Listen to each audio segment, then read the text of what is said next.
Welcome back to news jet update. चलिए देखते हैं झारखंड की 25 फटाफट बड़ी खबरों को। इससे पहले आप झारखंड के किस जिले से न्यूज को देख रहे हैं हमें कमेंट बॉक्स में जरूर बताएं। साथ ही डेली अपडेट रहने के लिए आप हमारे चैनल को सब्सक्राइब कर बेल आइकन को दबाना बिल्कुल ना भूलें। पहली खबर, मुख्यमंत्री हेमंत सोरेन ने केंद्रीय गृह मंत्री को लिखा पत्र, कहा यूक्रेन में फंसे झारखंडियों को सुरक्षित वापसी के लिए आवश्यक कदम उठाएं।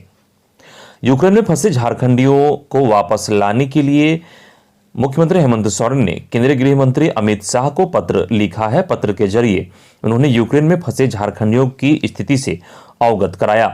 पत्र के साथ मुख्यमंत्री हेमंत सोरेन ने गृह मंत्रालय को यूक्रेन में फंसे झारखंडियों की सूची भी भेजी है। केंद्रीय गृह मंत्री को अपने लिखे पत्र में मुख्यमंत्री ने कहा कि यूक्रेन में फंसे झारखंड के लोगों की सूची उनके पते और मोबाइल नंबर के साथ भेज रहा हूं। उन्होंने गृह मंत्री से आग्रह किया कि भारत सरकार के संबंधित अधिकारियों को हमारे राज्य में उनके सुरक्षित वापसी के लिए आवश्यक कदम उठाने का निर्देश दें। अगली खबर, झारखंड विधानसभा में आज पेश होगा तीसरा अनुपूरक बजट। दूसरी पाली में राज्यपाल के अभिभाषण पर वाद विवाद। झारखंड विधानसभा के बजट सत्र के दूसरे कार्य दिवस सोमवार को वित्तीय वर्ष 2021-22 का तृतीय अनुपूरक बजट व्यय विवरणी पेश किया जाएगा। प्रश्नकाल के साथ साथ मुख्यमंत्री प्रश्नकाल भी होगा। वहीं द्वितीय पाली में राज्यपाल के अभिभाषण पर वाद विवाद, सरकार का उत्तर और मतदान की प्रक्रिया पूरी की जाएगी। सोमवार को सत्र को काफी अहम माना जा रहा है। बजट सत्र की विधिवत कार्यवाही इसी दिन मुख्यमंत्री प्रश्नकाल से शुरू होगी।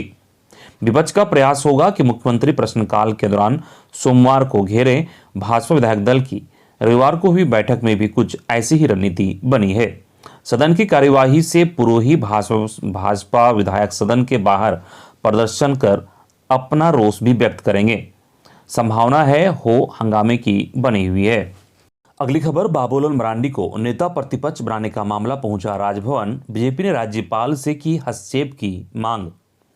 झारखंड विधानसभा में सबसे बड़े विपक्षी पार्टी बीजेपी है, लेकिन 26 महीने बाद भी बीजेपी की ओर से विधानसभा में प्रतिपक्ष के नेता नहीं है। इसकी वजह है बीजेपी की ओर से बाबूलाल मरांडी को विधायक दल का नेता बनाने की मांग की जा रही है, लेकिन स्पीकर मान्यता नहीं दे रहे हैं। रविवार को यह मामला राजभवन पहुंचा, जहां बीजेपी के विधायकों और सांसदों ने राज्यपाल रमेश बैस से मिलकर हस्तक्षेप करने की मांग की। राज्यपाल से मुलाकात करने के बाद राज्यसभा सांसद और प्रदेश अध्यक्ष दीपक प्रकाश ने कहा कि 26 महीने बाद भी स्पीकर बाबूलाल मरांडी को नेता प्रतिपक्ष की मान्यता नहीं दे रहे हैं। यह संवैधानिक मर्यादाओं का उल्लंघन है। अगली खबर, पंचायत चुनाव में ओबीसी आरक्षण बढ़ाने की मांग को लेकर निकाला मशाल जुलूस। पंचायत चुनाव में ओबीसी का आरक्षण निश्चित करने और सरकारी सेवा में ओबीसी का आरक्षण बढ़ाने की मांग को लेकर राष्ट्रीय ओबीसी मोर्चा ने मशाल जुलूस निकाला। इस दौरान राष्ट्रीय ओबीसी मोर्चा के प्रदेश अध्यक्ष राजेश कुमार गुप्ता ने कहा कि इस मुद्दे का हल विधानसभा में निकाला जाना चाहिए। इस पर राज्य के सत्ता और विपक्ष के विधायकों को इस पर पहल करनी चाहिए। राजेश ने कहा कि राज्य सरकार को मध्य प्रदेश, महाराष्ट्र, छत्तीसगढ़ के सरकार ने भी पंचायत चुनाव में सुप्रीम कोर्ट को इंटीरियर रिपोर्ट पेश किया है, इसलिए सरकार उन राज्यों से समन्वय स्थापित कर राज्य के पंचायत चुनाव में ओबीसी का आरक्षण सुनिश्चित करें। पंचायत चुनाव में ओबीसी का आरक्षण नहीं मिलने से समाज में सुरक्षा व सम्मान का अधिकार विकास रुक जाएगा। मौके पर प्रदेश उपाध्यक्ष संजय मेहता, सूबेदार एसएन सिंह कुशवाहा, महानगर अध्यक्ष विष्णु सोनी सहित अन्य लोग शामिल थे। अगली खबर, अब विद्यालय जाने से पहले बच्चे सीखेंगे खेलना, उठना बैठना, बच्चों के मन से स्कूल जाने का डर होगा दूर। स्कूली शिक्षा के नए ढांचे में अब बच्चों को स्कूल में दाखिला देने से पहले विशेष प्रशिक्षण दिया जाएगा। इसमें उन्हें स्कूली माहौल के लिहाज से तैयार किया जाएगा। इस पहल को सरकार ने विद्या प्रवेश नाम दिया है। इसके पहले पहली कक्षा में दाखिला लेने वाले प्रत्येक बच्चे को अब शुरुआत में 3 महीने का विशेष प्रशिक्षण दिया जाएगा। इसमें उन्हें दूसरे बच्चों के साथ खेलने और उठने बैठने आदि का प्रशिक्षण दिया जाएगा। साथ ही उनमें सीखने की प्रवृत्ति को विकसित किया जाएगा। शिक्षा मंत्रालय के मुताबिक यह पहल नए शैक्षणिक सत्र से सभी स्कूलों में लागू होगी। एनसीईआरटी की ओर से इसको लेकर एक मॉड्यूल भी विकसित किया गया है। इसमें शिक्षकों और अभिभावकों के लिए कुछ जरूरी टिप्स भी दिए गए हैं। अगली खबर, स्वास्थ्य मंत्री बन्ना गुप्ता ने की राज्य स्तरीय पल्स पोलियो अभियान की शुरुआत।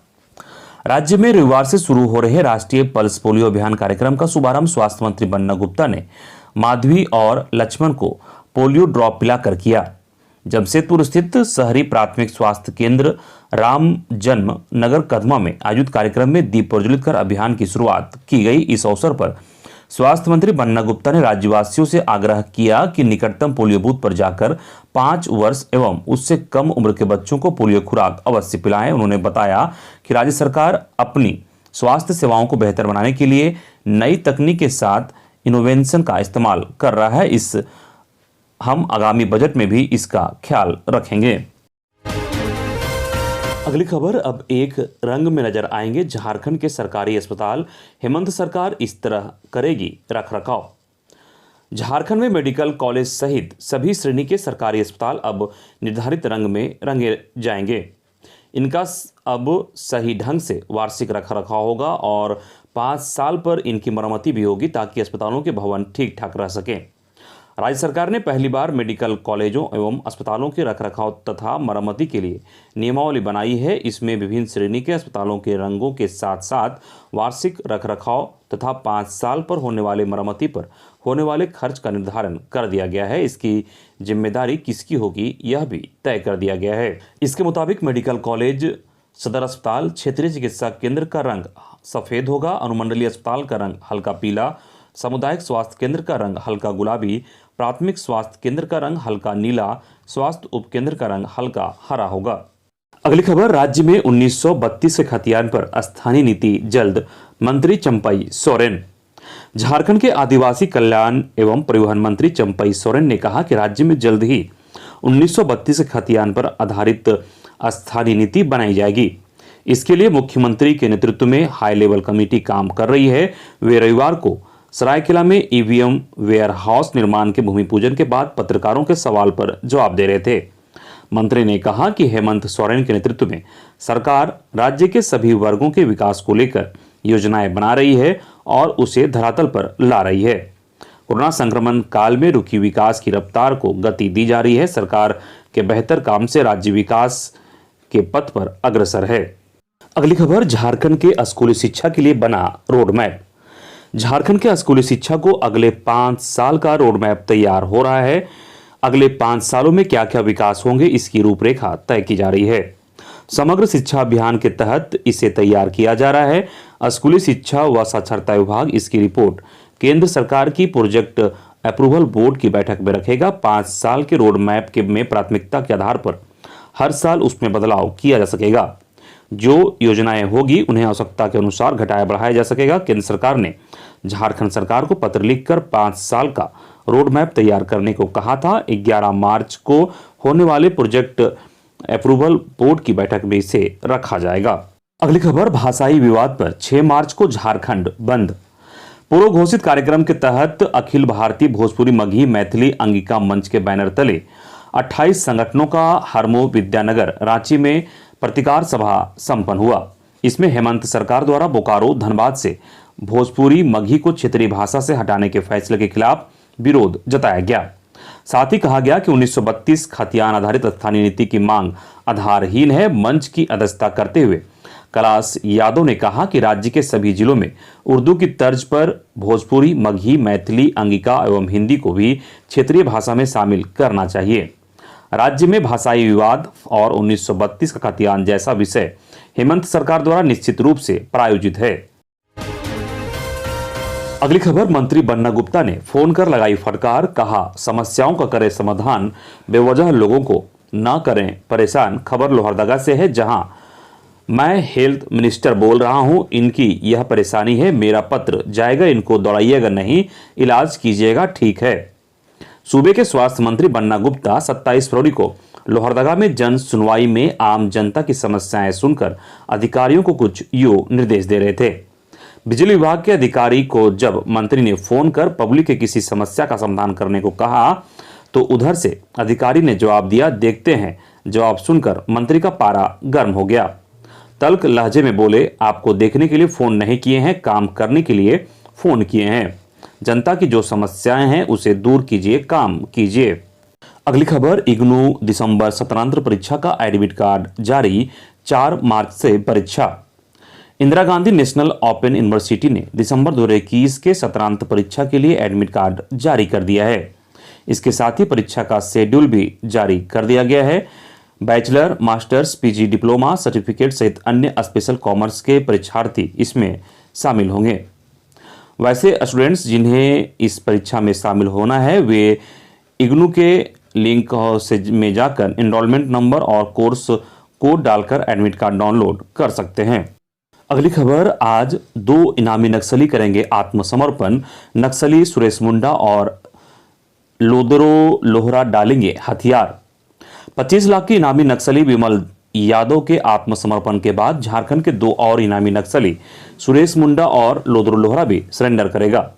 दोनों नक्सली सोमवार को रांची में आईजी अभियान अमोल होमकर के सामने हथियार डालेंगे।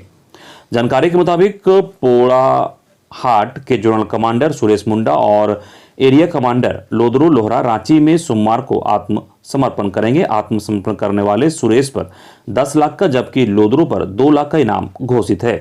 हालांकि दोनों उग्रवादियों के सरेंडर की आधिकारिक घोषणा अभी नहीं की गई है। अगली खबर, पंचायत सचिव अभ्यर्थी करेंगे विधानसभा का घेराव, सीएम से हस्तक्षेप का किया आग्रह। झारखंड पंचायत सचिव व निम्न वर्गीय लिपिक अभ्यर्थियों ने आगामी 3 मार्च को विधानसभा घेराव करने का निर्णय लिया है। इस संबंध में अभ्यर्थियों ने कहा कि सर्टिफिकेट वेरिफिकेशन के बावजूद सरकार और आयोग के रवैये के कारण अब तक रिजल्ट का प्रकाशन नहीं किया गया। मुख्यमंत्री हेमंत सोरेन से मामले में हस्तक्षेप करने का आग्रह किया। झारखंड पंचायत सचिव व निम्न वर्गीय लिपिक प्रतियोगिता परीक्षा 2017 के सैकड़ों अभ्यर्थी रिजल्ट व नियुक्ति की मांग को लेकर 38 दिनों से आंदोलनरत है। राजभवन के समक्ष पंचायत सचिव अभ्यर्थियों के धरने का शनिवार का 38वां दिन था। राज्य सरकार के मंत्रियों ने नियुक्ति के मुद्दे पर सकारात्मक आश्वासन दिया, लेकिन वह आश्वासन अब तक धरातल पर नहीं उतर पाया। इधर प्रदेश जलसहिया संघर्ष समिति की बैठक आज। झारखंड प्रदेश जलसहिया संघर्ष समिति की प्रभारी मनोज कुमार कुशवाहा ने बताया कि झारखंड प्रदेश जलसहिया संघर्ष समिति गोड्डा जिला कमेटी बैठक दिनांक 28 फरवरी को 11 बजे से अग्रसेन भवन में होना सुनिश्चित है। इस बैठक में जिला कमेटी के विस्तार के साथ जलसहिया बहनों के भविष्य पर चिंतन कर सरकार एवं विभाग के समक्ष अपनी समस्याओं पर अवगत कराया जाएगा। चूंकि विधानसभा बजट सत्र शुरू हो गया है, अगर राज्य के जलसहिया के मानदेय पर सरकार विचार नहीं करती है तो सरकार के खिलाफ हल्ला बोल कार्यक्रम किया जाएगा। इस पर रणनीति बनाने के लिए बैठक बुलाई गई है। इधर कांग्रेस का डिजिटल सदस्यता अभियान की हुई लॉन्चिंग। कांग्रेस के डिजिटल सदस्यता अभियान की रविवार को लॉन्चिंग हुई। रांची महानगर कांग्रेस कमेटी की ओर से डिजिटल सदस्यता अभियान की लॉन्चिंग शहीद चौक स्थित शहीद स्थल से की गई। कांग्रेस के प्रदेश अध्यक्ष राजेश ठाकुर ने चार्टर्ड अकाउंटेंट और युवा उद्यमी राकेश शर्मा को पार्टी का सदस्य बनाकर इसका शुभारंभ किया। इस अवसर पर राजेश ठाकुर ने कहा कि डिजिटल सदस्यता अभियान से हमें लोगों से रूबरू होने का मौका मिलेगा। इससे संगठन आम जनता तक सीधे अपनी पहुंच बना सकती है। अगली खबर, पुरानी पेंशन योजना लागू करे सरकार संघ। झारखंड प्रदेश प्राथमिक शिक्षक संघ के बैनर तले सिस्को ने पुरानी पेंशन बहाली की फिर से मांग की। रविवार को इसको लेकर झारखंड सिस्को की एक बैठक बीआरसी भवन में हुई। बैठक में रांची, हजारीबाग, बोकारो, दुमका, देवघर, गिरिडीह, लोहरदगा, सिमडेगा, गुमला, पलामू, लातेहार, रामगढ़, पूर्वी सिंहभूम जिले के शिक्षक प्रतिनिधि शामिल हुए। बैठक में सिस्को ने एक सुर में मुख्यमंत्री हेमंत सोरेन की पुरानी पेंशन योजना को लागू करने की पहल का स्वागत किया, जिसमें उन्होंने 1 जनवरी 2004 के बाद लागू अंशदायी पेंशन योजना को हटाकर पुनः राज्यकर्मी के लिए पुरानी पेंशन बहाल करने के अपने वादे को पूरा करने का आश्वासन दिया गया। अगली खबर, 25 लाख के इनामी नक्सली समेत 21 नक्सलियों का पोस्टर जारी। पलामू पुलिस ने भाकपा माओवादी के 25 लाख के इनामी नक्सली संदीप यादव समेत 21 नक्सलियों का पोस्टर जारी किया है। जिन नक्सलियों का पोस्टर जारी किया गया है उनमें भाकपा माओवादी, टीपीसी और जेजेएमपी संगठन के नक्सली व उग्रवादी शामिल हैं। पुलिस ने आम लोगों से अपील करते हुए कहा कि इन नक्सलियों के बारे में सूचना पुलिस को दें। सूचना देने वाले का नाम गोपनीय रखा जाएगा और इनाम भी दिया जाएगा। जारी हुए पोस्टर में 15 लाख का इनामी विनय यादव औरंगाबाद बिहार, 15 लाख का इनामी नवीन यादव उर्फ विजय यादव चतरा झारखंड, टीपीसी उग्रवादी 15 लाख इनामी आक्रमण गंजू चतरा, 10 लाख इनामी अरविंद भुइयां उर्फ मुखिया जी गया बिहार, 10 लाख इनामी सुनील यादव गया बिहार, 10 लाख इनामी नीरज सिंह खेरवार पाकी पलामू, 5 लाख इनामी अभिजीत यादव छतरपुर पलामू, 5 लाख इनामी प्रसाद यादव छतरपुर पलामू, 5 लाख इनामी संतोष भुइयां नौडीहा पलामू, 5 लाख इनामी किशोर यादव पाकी केकरगढ़ पलामू, जेजेएमपी के उग्रवादी 10 लाख इनामी पप्पू लोहरा लातेहार, जेजेएमपी उग्रवादी 5 लाख इनामी सुशील उरांव मन्निका लातेहार सहित अन्य का नाम शामिल हैं। अगली खबर जामताड़ा से है, जहां 7 और 100 मिले, अब तक मिले कुल 8। बराकर नदी नाव हादसा के चौथे दिन रविवार को रेस्क्यू टीम ने डैम से संध्या 6 बजे तक 7 शवों को निकाला है, जिसमें 3 पुरुष 2 महिला और 2 बच्चे का शव शामिल है।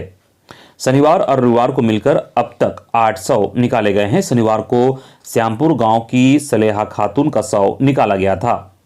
रविवार को पंजनिया गांव के विनोद मोहाली, मेजिया गांव के अबुल अंसारी, उनकी पत्नी जुबेदा बीवी, बेटी गुलबसा खातून व बेटा अशरफ अंसारी और करमाटांड़ थाना क्षेत्र के पहरूडी गांव के तनवीर आलम, वृंदावनी बंगाल की हलीमा खातून का शव मिला है। मृतक के परिजनों को शव का अंतिम दर्शन कराने के बाद पोस्टमार्टम के लिए जामताड़ा सदर अस्पताल भेज दिया गया। पोस्टमार्टम के बाद शव के परिजनों को सौंप दिया जाएगा। इधर देवघर में दूसरे दिन भी चला अतिक्रमण हटाओ अभियान, दुकानदारों ने जताया विरोध। उपायुक्त मंजूनाथ भयंत्री के क्षेत्र भ्रमण के दौरान प्राप्त निर्देश के आलोक में देवघर नगर निगम की ओर से 2 दिवसीय अतिक्रमण हटाओ अभियान रविवार को संपन्न हो गया। अतिक्रमण हटाओ अभियान की कमान नगर आयुक्त सह प्रशासक शैलेंद्र कुमार लाल संभाले हुए थे और अभियान में जुटे अधिकारियों से पल पल की खबर ले रहे थे।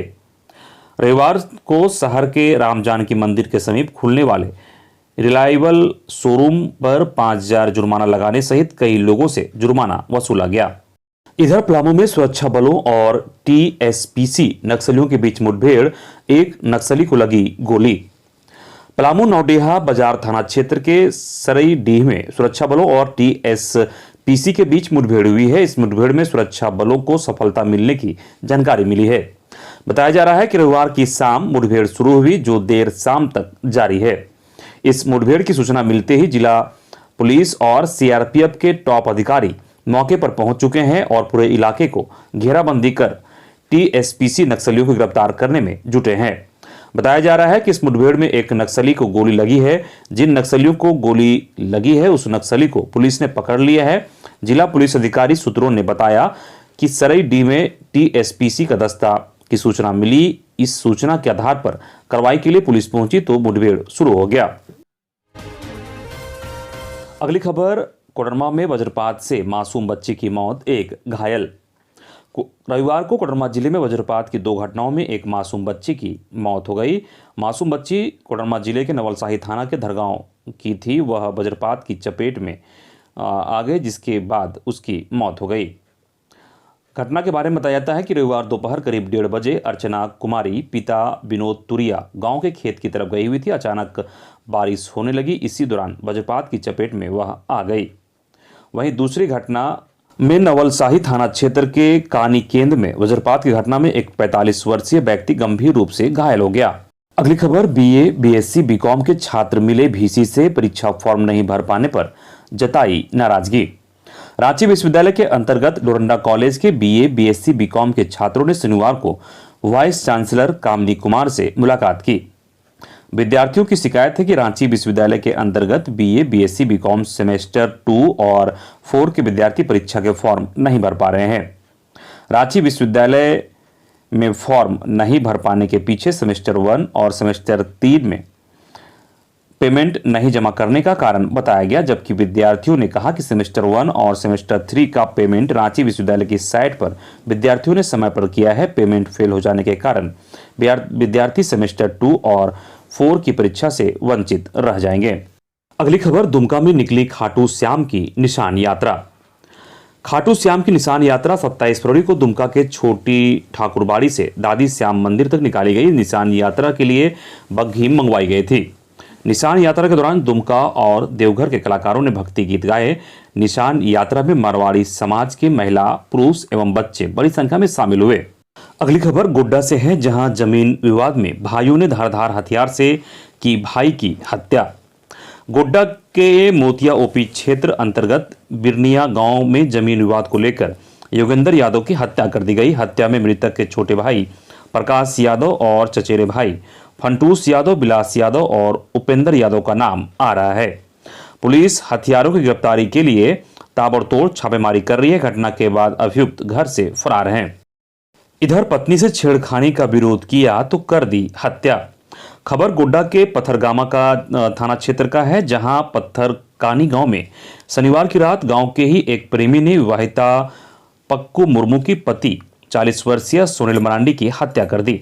घटना की जानकारी लोगों को सुबह हुई। घटना की सूचना पर पुलिस इंस्पेक्टर बलबीर सिंह, थाना प्रभारी बलिराम रावत पुलिस बल के साथ घटनास्थल पर पहुंचे। पुलिस ने शव को अपने कब्जे में लेकर पोस्टमार्टम के लिए जिला अस्पताल भेज दिया गया। वहीं जानकारी के अनुसार गांव में सिद्धो कानून मेला के अवसर पर संथाली नाटक का आयोजन किया गया था।